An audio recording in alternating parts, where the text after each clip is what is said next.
Hey there, Billy Redsack. Love your podcast. Love F is for Family. Can't wait for season 3. I wanted your advice on something. Here's the story. I got married about a year ago, and me and my lovely wife moved to L.A. right after the wedding because she had a great job opportunity. She had lived in L.A. a few years ago prior to meeting me, and when she was living here, she had a fling with some douchey private fitness trainer. Both of them viewed marriage as a stupid concept, and they made a pact that when they'll get married to other people, they'd meet up and fuck. I don't believe a fucking word of this. I don't believe a fucking word of this. This is too stupid. They made a pact when they'll get married to other people, they'd meet up and fuck. I mean, that definitely sounds like an LA conversation in a gym. I'll continue reading. So as soon as she changed her relationship status to married on Facebook, that guy sent her a bunch of messages which were sexual and pretty much offered to take her up on the agreement and fuck.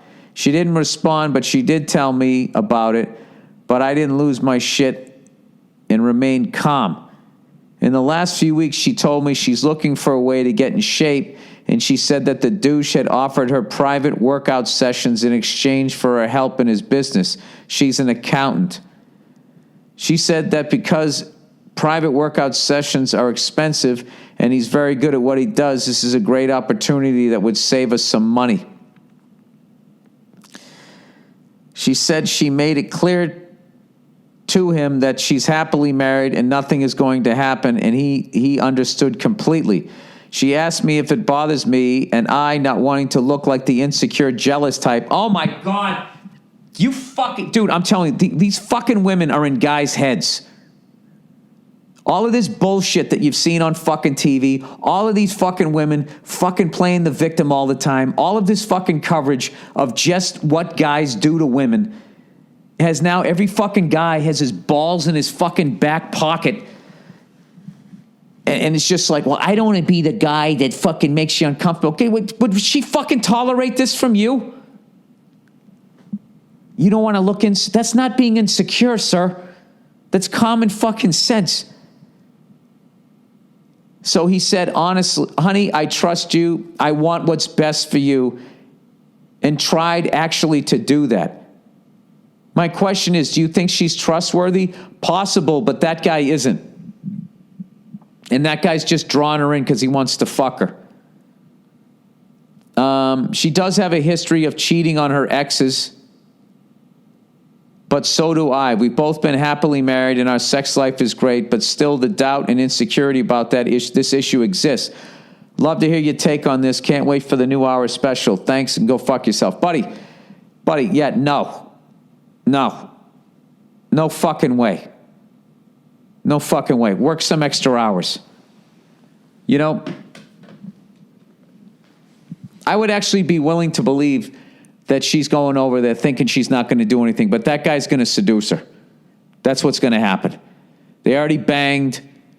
They're already, physically like, the boundaries are not going to be there.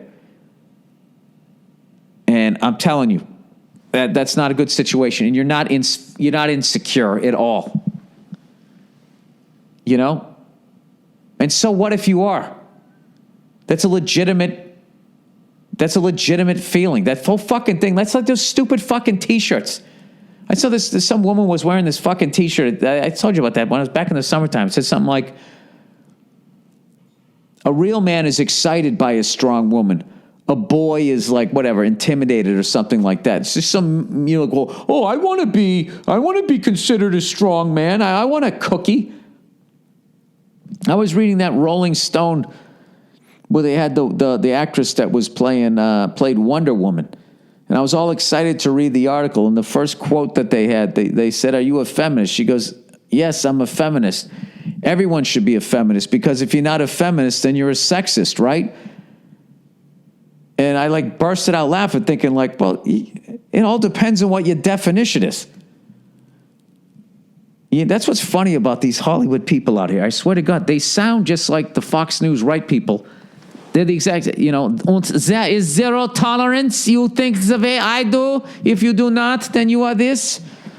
Like there's no clear-cut definition of feminism any more than there is of like what makes like that's real rock music. And then somebody's always like, that's not rock.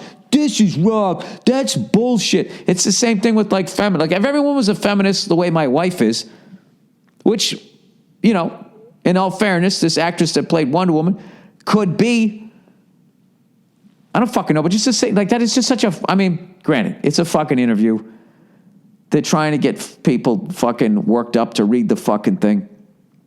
Maybe it was taken out of context. Maybe she said other shit.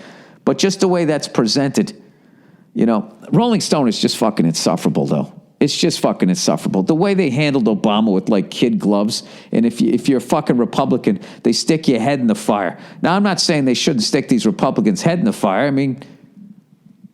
They're the fucking, they're bought and paid for at that level, right? Am I nuts? And I also thought Obama was too, judging by the $69 million worth of tour dates he has coming up, giving speeches to all these fucking rich people. Guy just bought a $10 million fucking house. It's fucking unreal. And they don't say shit. All they do is show him playing highlight and fucking going kayaking and parasailing. Like, isn't he cool? I can't believe how cool he is. Anyways, by the way, Rolling Stone, is Trump the worst president ever? I haven't noticed. It's not like you haven't fucking written it. It's just like, I don't even read the fucking article. It's like, I understood your point of view the first 90 articles. There's so much other shit you could be writing about. You know what I mean? Good fucking Lord. Like, why can't you make fun of like extreme liberals every once in a while? Throw me a fucking curveball. Something. Jesus Christ, I fucking need to go buy some fucking tampons here. Sorry, you know what happened? You know what the funny stopped was the fingerprinting of these fucking poor kids. These poor kids are going to college. They're getting all in fucking debt. All right? And these colleges are acting like they've adapted to how quickly the real world is changing. And I don't think they are. And that's why these kids are coming out. It's like they're coming out with degrees in like fucking, I don't know what, fucking churning butter, essentially. And then they can't find a fucking job. You know? I don't know. I remember like always reading up about all these fucking amazing musicians. They would go to Berkeley and they would never like the guys that went out and did shit. They never finished. Like they were like this whole being here. I got what I needed. Now I got to get the fuck out of here. And I'm not saying drop out of college, but I really feel like if that voice is screaming in your head and you fucking have some good ideas, why take on the last year of debt? You know why? Because your parents want you to. I don't know. What, because Bill Gates dropped out, if you drop out? I'm just saying. You know? What the fuck I ended up doing? I didn't need to go to college. I had all that student loan, all that debt. And I left, and I immediately went down to a comedy club and started doing shit jokes.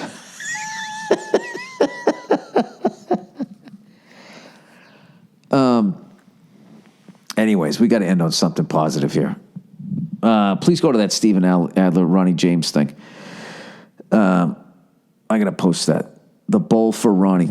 Ronnie James. What a fucking voice. And what a great guy, too, man. I never met the guy, but like all his interviews, he couldn't have been more down to earth.